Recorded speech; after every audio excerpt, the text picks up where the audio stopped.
Olá pessoal, tudo bem? Eu sou o professor Leandro Souto e hoje nós vamos falar um pouquinho sobre metapopulações. Mas antes da gente falar de metapopulações, é interessante a gente falar um pouquinho sobre relembrar o que é o conceito de população. Então, população é um conjunto de indivíduos de uma mesma espécie, esses indivíduos interagindo no mesmo espaço ao mesmo tempo, né, com aquela possibilidade de se reproduzir, ou seja, de troca de material genético. Quando temos essa situação, então nós estamos falando de uma população do ponto de vista ecológico, tá ok? Bom, entretanto, qual que é a grande questão do conceito de metapopulações? É que, na verdade, as paisagens naturais elas vêm sendo fragmentadas em manchas, né, de locais apropriados, no caso, fragmentos, que nós vamos chamar, fragmentos nesse sentido aqui, nesse caso aqui de mata, fragmentos de mata atlântica, envoltos por uma matriz, ou seja, por uma paisagem, né, comum e mais pobre em relação aos fragmentos. Essa paisagem, que a gente chama de matriz, pode ser um canavial, uma matriz agrícola de uma maneira geral, como plantios, e outros cenários, tá ok? O grande ponto é que as populações, aquilo que a gente chamava de conjunto de indivíduos que interagem em um mesmo espaço ao mesmo tempo, na verdade, a gente observa que eles podem sofrer, né, interrupções. Por quê? Porque os fragmentos vão ficando cada vez menores, envoltos por essa matriz. Nesse sentido, uma população ela pode acabar sendo fragmentada, virando o que a gente chama de uma metapopulação. Ou seja, em virtude da fragmentação, criam-se manchas de indivíduos que, vez ou outra, apresentam conectividade entre essas manchas, mas que, na verdade, também cada mancha dessa tem sua dinâmica própria. Aqui a gente tem um caso de uma área alagável, né, que seria um grande lago, só que nos períodos secos, essa água, ela então é perdida e só ficam as áreas mais profundas, formando diversos lagos. Então, se a gente imaginar, por exemplo, uma população de uma espécie de rã, de um anfíbio, né, que fique ao redor dessas lagoas, então no período da chuva, a população, todos os indivíduos têm a possibilidade de encontros entre eles. Entretanto, no período de seca, é provável que alguns grupos de rãs fiquem confinados em apenas algumas lagoas, eventualmente uns migrando para outras lagoas quando o recurso fica mais ou menos apropriado. Então, assim, a gente está falando de uma metapopulação. Nesse sentido, né, o que seria o conceito de metapopulação?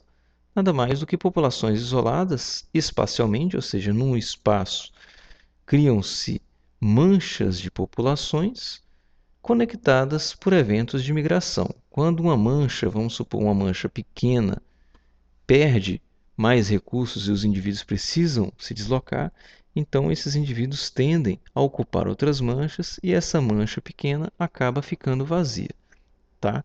Então a gente tem eventos de colonização e recolonização de locais ou de fragmentos por esses indivíduos de uma grande população que a gente está chamando de metapopulação. Só para a gente ter uma ideia, de separar alguns conceitos, imagine uma área urbana, né, em que a gente tenha aqui um caso, uma foto aérea de um bairro, em que a gente tem alguns fragmentos de mata separados por uma matriz, uma paisagem urbana. Bom, se a gente for falar de uma população com um deslocamento muito pequeno, por exemplo, no caso de um caracol, então nós vamos ver que alguns indivíduos vão ocupar essas manchas e muito raramente haverá conectividade entre indivíduos de manchas diferentes. Então, nesse caso, a gente está falando de várias populações isoladas e não de uma metapopulação. Por outro lado, quando a gente fala de uma metapopulação, a gente pode imaginar, por exemplo, um organismo que tem uma mobilidade maior. Por exemplo, um camundongo, né, uma espécie de camundongo. Então, uma população de camundongos, ela pode se dividir nesses fragmentos e, eventualmente, indivíduos de um fragmento conseguem ter acesso aos fragmentos vizinhos. Mas, de qualquer forma, cada fragmento desse vai ter a sua dinâmica própria. No final das contas, nós temos as dinâmicas de fragmentos. Aqui a gente vê um fragmento vazio, mas que pode eventualmente ser ocupado, e outros ocupados que eventualmente também podem ficar vazios. No cenário geral, como essas manchas têm conectividade em algum momento do tempo, nós estamos aqui falando de uma metapopulação.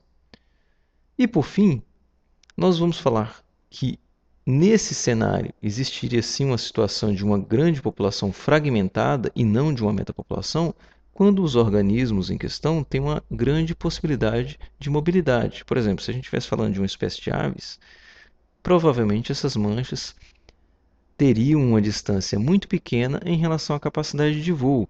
Então, eventualmente, a migração e o deslocamento de indivíduos entre manchas seria tão rápido e tão contínuo que seria impossível de cada mancha dessa ter a sua dinâmica própria. Então, nesse caso, a gente estaria falando de uma grande população e, sim, fragmentada, e não de uma metapopulação. Ok?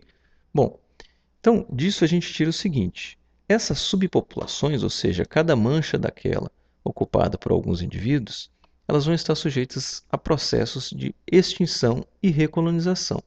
Claro que populações em fragmentos pequenos e isolados teriam um maior risco de extinção local. Por quê? Porque a disponibilidade de recursos, por exemplo, seria menor e mais complicada. Já populações em fragmentos maiores ou agrupados, ou mesmo que esses fragmentos sejam pequenos, mas juntinhos e vários, teriam um menor risco de extinção, até porque seria mais fácil quando o fragmento ficasse inabilitado ou inábil para alguns organismos, esses poderiam facilmente passar para um outro fragmento. Então, por isso que o risco de extinção seria menor. As dinâmicas, então, de uma metapopulação podem ser observadas nessa figura. Então, em um tempo, nós temos várias manchas possíveis de serem ocupadas, entretanto, por alguns motivos, por exemplo, de dispersão ou de disponibilidade de recursos, apenas algumas estão ocupadas por indivíduos. Só que, ao passar do tempo, nós vemos que outras manchas passam a ser ocupadas, essa aqui, por exemplo, né, que estava ocupada, agora ficou vazia, e essa que estava vazia ficou ocupada. Então, nós temos uma dinâmica de colonização e extinção de fragmentos ao longo do tempo. Isso é o que caracteriza a metapopulação. Com isso, nós temos uma situação de possibilidade de avaliarmos o risco de extinção de uma espécie por meio das dinâmicas de metapopulação. Como é que isso pode ocorrer? Então, aqui a gente tem um exemplo. No ano 1, nós teríamos aí 8 manchas com possibilidade de ser ocupadas, entretanto, apenas 3 estão com indivíduos. Tá? E aí a gente pode fazer a pergunta: qual que é a probabilidade de extinção das manchas de um ano para o outro? Bom, suponhamos nesse caso que após um ano, nós avaliamos que daquelas 3 manchas existentes, apenas uma permanece no local. Então, nós temos 2 em 3 manchas foram extintas. E aí daria uma porcentagem de aproximadamente 70%, pouco menos de 70%. Em outras palavras, nós podemos dizer que cada mancha dessa tem um risco de extinção de 70%. Bom, com isso, nós temos a chamada probabilidade de extinção da mancha, que nós vamos chamar aqui de PE. Se a PE for igual a zero, significa que a subpopulação, ou seja, aquela mancha de indivíduos, ela vai persistir. Por quê? Porque a probabilidade de extinção da mancha é igual a zero. Por outro lado, se a PE for igual a 1, significa que a população teria praticamente 100% de chance de se extinguir. Então, essa população está fadada ao fracasso. Vamos pegar um exemplo clássico. Suponhamos, no exemplo do slide anterior, que cada mancha ou cada fragmento daquele mostrado tem uma probabilidade de extinção de 70%. Nós vamos chamar aqui de 0,7, de se extinguir em um ano. Isso indica que apenas 30% das manchas vão persistir ao longo desse ano, dada essa probabilidade de 70% de extinção. Então, o cálculo é simples. 1 menos a probabilidade de extinção igual a 0,3, totalizando 100%. Muito bem. Se a gente quisesse calcular a chance da subpopulação, ou seja, daquela mancha, persistir por 2 anos, como a gente sabe, em cálculos de probabilidade, basta com que a gente multiplique as probabilidades. Então, para 2 anos, nós vamos multiplicar a probabilidade de um ano vezes a probabilidade de outro ano. Então, basta, nesse caso, a gente elevar a probabilidade 1 menos 0,7, que é o nosso PE, tá? Ao quadrado. Se fosse 3 anos, seria ao cubo. Se fosse 4 anos, seria elevado a 4 e assim por diante. Nesse caso, a chance de uma subpopulação, ou seja, de uma mancha daquela mostrada no slide anterior, persistir por 2 anos, seria de menos de 10%, ou seja, 0,09 nesse cálculo que a gente fez. Tá ok? Muito bem. A fórmula, então, que a gente pode imaginar para calcular a probabilidade de persistência de uma mancha seria essa, né, a mesma do slide anterior, onde t seria o tempo envolvido. Então, basta a gente substituir o t aqui pelo tempo em anos que a gente quer calcular e tendo também o conhecimento da probabilidade de extinção envolvida. Um exemplo disso, por exemplo, com a chance de persistência em 5 anos, se a PE é igual a 0,7. Então, nesse caso, se a persistência é em 5 anos, então nós temos uma probabilidade, um P5 é igual a 1 menos 0,7, que seria a nossa PE, elevado a 5, que é o tempo envolvido. E aí, nesse caso, nós teríamos uma probabilidade, uma chance de persistência baixíssima. Em outras palavras, se a probabilidade for de 70% em um ano de que a mancha pode se extinguir, ou seja, pode perder todos os seus indivíduos por algum evento aleatório, então isso significa que essa mancha, ao longo de 5 anos, tem praticamente 100%, aqui no caso, nesse exemplo, 99,8% de certeza de extinção. Então é um risco muito grande que essa população, dentro dessa mancha, está sofrendo. Bom, por outro lado, considerando os cálculos os conceitos de metapopulação, nós podemos também calcular a persistência regional. O que é isso? Seria mais ou menos a probabilidade de ao menos uma das manchas se manter ao longo do tempo. E aí então nós temos a probabilidade ou a possibilidade que essa mancha forneça indivíduos para a colonização de outras manchas e aí sim a metapopulação não desapareça. Tá ok? Bom, nesse caso, suponhamos, aqui a gente tem um grupo de 3 manchas, qual que seria a probabilidade de persistência de ao menos uma num total de 3 subpopulações, como a gente está vendo aqui no exemplo?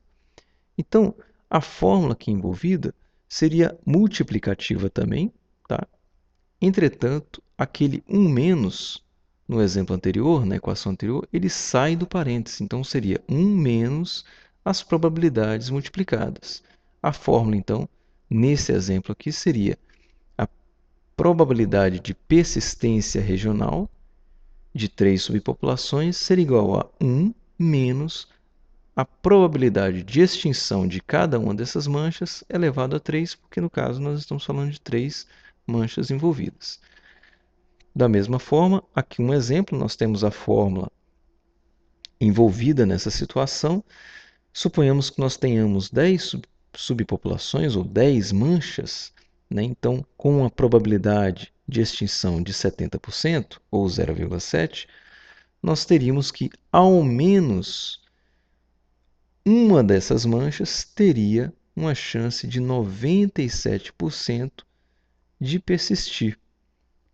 Ou seja, é uma probabilidade altíssima comparado com a probabilidade de extinção de cada mancha isolada. Quanto mais manchas nós temos num cenário, essa porcentagem pode melhorar ainda. Por fim, eu vou deixar aqui para vocês um exercício, né? Imagine, uma população de 100 rãs de uma espécie ameaçada ocupa um único lago. Uma das propostas de conservação consiste em formar 3 subpopulações de 33 rãs e colocá-las em 3 lagos diferentes. Entretanto, dividindo a população, o risco de extinção anual salta de 20% para 40%, ou seja, duplica. Que decisão você tomaria? Dividir a população ou deixá-la como está?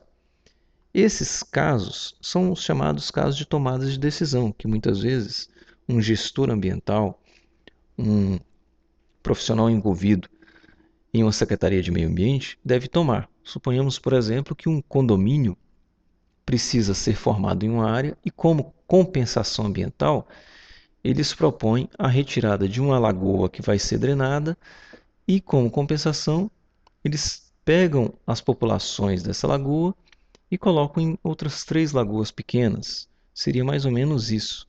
Bom, vamos tentar responder isso? A primeira solução seria: qual que é a probabilidade de uma subpopulação persistir? Ou seja, qual que é a probabilidade dessas 100 rãs em um único lago persistirem? Bom, se a PE nessa situação é de 20%, então a nossa fórmula seria 1 menos 0,2 elevado a 1, porque nós estamos considerando apenas um ano. Isso nos daria uma probabilidade de 80% dessa população de 100 rãs persistir de um ano para o outro. Vamos tentar fazer o cálculo dessas 3 subpopulações? Nós mudaríamos a fórmula. Claro que agora a nossa PE vai ser dobrada, nós temos que levar isso em consideração. Entretanto, o 1 menos aqui ele vai sair do parênteses. Então, o cálculo seria esse aqui. Para 3 subpopulações ou para 3 lagoas, nós teríamos uma probabilidade de 40% de mortalidade por lagoa. Então, por isso que nós temos que elevar ao cubo. Mas, de qualquer forma, por esses cálculos, nós temos como resultado 94% de chance de que ao menos uma dessas subpopulações persista de um ano para o outro. Nesse caso, a decisão tomada seria manter 3 lagoas, uma vez que a chance, se nós estamos falando de uma espécie rara, ameaçada de extinção, a chance de pelo menos um grupo de indivíduos dessa população se manter de um ano para o outro é de 94% contra 80% de uma grande lagoa. Claro que aqui é apenas um exemplo, outros fatores devem ser levados em consideração, mas o que eu queria nessa videoaula era apenas mostrar para vocês um pouquinho do conceito de metapopulações e uma forma da gente aplicar isso em tomadas de decisão, no caso, quando envolvemos o assunto de biologia da conservação, conservação de espécies ameaçadas, tá ok? Bom, gente, era isso que eu tinha para mostrar para vocês. Até a próxima. Bons estudos. Tchau, tchau.